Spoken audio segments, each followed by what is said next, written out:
Hello दोस्तों, स्वागत है आपका फिर से मेरी एक नई वीडियो में। तो दोस्तों आज की वीडियो में मैं आपके लिए कंपैरिजन लेकर आया हूँ Intel core i3 10th generation versus Intel core i7 7th generation processor के बीच में। ये दोनों ही प्रोसेसर आपको लगभग सिमिलर प्राइस रेंज में देखने को मिल जाते हैं। तो किस प्रोसेसर में आपको बेटर परफॉर्मेंस देखने को मिल जाएगी या फिर कौन सा प्रोसेसर बजट कैटेगरी में गेमिंग और मल्टीटास्किंग के लिए बेस्ट है, आइए जानते हैं इस वीडियो में। तो सबसे पहले तो इन दोनों ही प्रोसेसर के CPU सॉकेट की बात कर लेते हैं। तो i3 प्रोसेसर में आपको LGA 1200 का CPU सॉकेट मिलेगा, जबकि i7 में आपको LGA 1151 का CPU सॉकेट देखने को मिल जाता है। अभी इनके थर्मल डिज़ाइन पावर की बात करते हैं तो दोनों ही प्रोसेसर में 65 वोट के TDP के साथ देखने को मिलेंगे। अभी इनके सेमीकंडक्टर साइज़ की बात करें तो दोनों ही प्रोसेसर में 14 नैनोमीटर की टेक्नोलॉजी पर बेस्ड हैं। अभी इनके PCI एक्सप्रेस वर्जन की बात करते हैं तो दोनों ही प्रोसेसर जनरेशन 3 के PCI एक्सप्रेस वर्जन को सपोर्ट कर सकते हैं। अभी इन दोनों ही प्रोसेसर के परफॉर्मेंस की बात करते हैं, यानी कि सबसे पहले इनके कोर्स की बात करें तो दोनों ही प्रोसेसर में 4 कोर 8 थ्रेड्स देखने को मिल जाते हैं। अब इनके CPU क्लॉक स्पीड की बात करते हैं तो दोनों ही प्रोसेसर में 3.6 गीगाहर्ट्ज़ की क्लॉक स्पीड मिल जाएगी। और इनके टर्बो क्लॉक स्पीड की बात करें तो i3 में 4.3 गीगाहर्ट्ज़ तक की क्लॉक स्पीड मिलती है, जबकि i7 में 4.2 गीगाहर्ट्ज़ तक की टर्बो क्लॉक स्पीड तक जा सकता है। अब इनके यहाँ पर बेंचमार्क स्कोर की बात करते हैं तो सबसे पहले सिंगल स्कोर की बात करें तो i3 में 2615 का स्कोर निकल कर आता है, जबकि i7 में 2459 का स्कोर निकल कर आता है। मल्टी कोर में i3 में 2284 का स्कोर निकल कर आता है, जबकि i7 में 2185 का स्कोर निकल कर आता है। अभी इन दोनों प्रोसेसर के इंटीग्रेटेड ग्राफिक कार्ड की बात करते हैं तो i3 में अल्ट्रा HD 630 का ग्राफिक कार्ड मिलता है, जबकि i7 में HD 630 का ग्राफिक कार्ड मिलता है।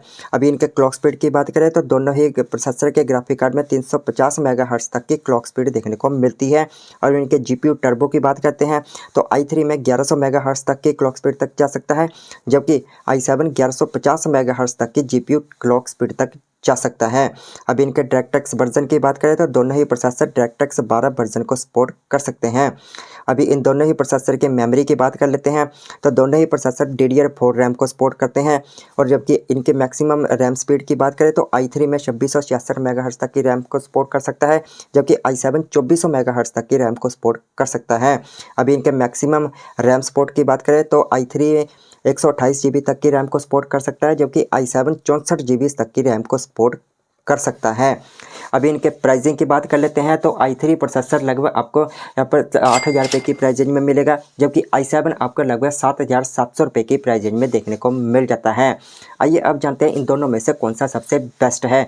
तो देखिए दोस्तों, बजट कैटेगरी के हिसाब से देखें तो दोनों ही प्रोसेसर अपने अपने हिसाब से सही हैं, लेकिन अगर आप यहाँ पर बजट कैटेगरी में कोई PC बिल्ड कर रहे हैं तो डेफिनेटली आप यहाँ पर i3 10th जनरेशन के साथ जा सकते हैं, क्योंकि उसमें जो जनरेशन दी गई है जो काफ़ी यहाँ पर लेटेस्ट है। तो जितनी ज़्यादा लेटेस्ट जनरेशन होगी उतनी ही बेटर परफॉर्मेंस आपको प्रोसेसर से मिल जाएगी। तो अगर आप एक बजट कैटेगरी में कोई PC बिल्ड कर रहे हैं तो वो आप यहाँ पर Intel core i3 10th generation processor को आप यूज़ कर सकते हैं।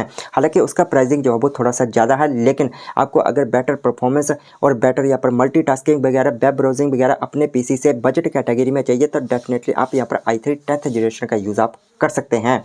तो यही था दोस्तों इस वीडियो में। तो आई होप दोस्तों आपको वीडियो पसंद आई होगी। अगर वीडियो पसंद आए तो मेरे इस वीडियो को लाइक करें, कमेंट करें, शेयर करें और ऐसी और भी PC बिल्ड और ऐसी और भी नॉलेजेबल वीडियो के लिए मेरे चैनल को सब्सक्राइब करें।